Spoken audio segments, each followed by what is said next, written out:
Bafethu alendile amajoni njengangoko uPresident Cyril Ramaphosa wayethembisile xa wayesenza isona yakhe into obuzawudeploy amajoni eGauteng, eEastern Cape naseWestern Cape ezoncedisana ke phofu namapolisa malunga nomcimbi wegangsterism plus illegal mining. Sebeboniwe ke lamajoni efika kwindawo ezahlukahlukile around iGauteng province. Le video lena ne andiyenzeli to offend anyone, but bodadewethu bantwana bethu iyawusinceda into yoba siziqoqoshe.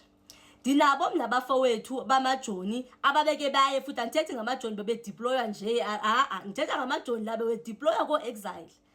Kuke kufike abantwana abangodadewethu, kuke kufike abantwana bafika bethi sizofuna utata. So iyawusinceda into yoba masiziqoqoshe, because njengoba bedeployiwe nje bahandsome bona, they are very lookable.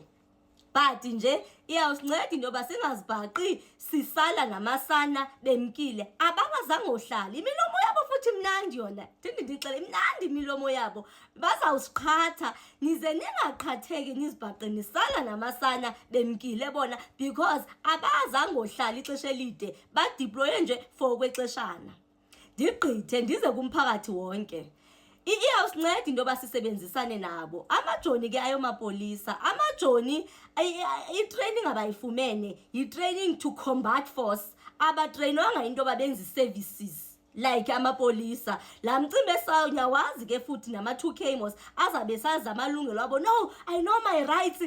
Awanawo wona lo ma-rights lawo amajoni. Amajoni kwa iirifu zawo zamajoni nezamapolisa asifani. Hence nisiva nalapha koMadlanga Commission xa sibhosta nge-special task force members zethu eziyanini nizithathwe imigulukudu ngabantu abatrainwe ngendlela ehlukile as compared to amapolisa. So ningazibhaqi nixambulisana nabo. Uba ngaba bathi nigobe, because eza rifu zabo, eza boots zabo zinabo ubuntsimbarha pha phambili. Bona they are trained to combat force, abazange sicenga. So iyawusinceda loo nto into yoba singazibhaqi sesephukelwe zii-rips ngento ezingasile. And asirhalelanga, ndiyarhalela into yoba mabamkeleke ngendlela ezifudumele kwezo ndawo abazathi badeploye kuzo, because bazoncedisana nathi, bazolungisa ii-society zethu. In as much as kona ndifile into yoba iyavana le nto, because uba ngaba bazodila nomcimbi wegangsterism zizawudodobala nje okweli xesha nezi-gangsters. Elo xesha bekhona abanye bazaze bathuthe nokuthutha barelocate elo xesha besekhona. Xa behambe yawuphinda iqale phansi le nto, ibingekhona enye indlela eyoba makubanjwe i-gangsters, abantu abadila nemigulukudu kwenziwe the criminal way, because le yinto yokudodobalisa nje ixesha elincinci. Bafana ke phofu amajoni xa bemane bedeploya benje, ube niyawazi umcimbi onokwenza onokontraka ke ndithetha ngaba be-construction. Hayi babafethu beza for ixeshana ene bashiya bemoshile ngemva, nize ningabi ngabanye babantu abazashiya bemoshiwe ngamajoni wethu.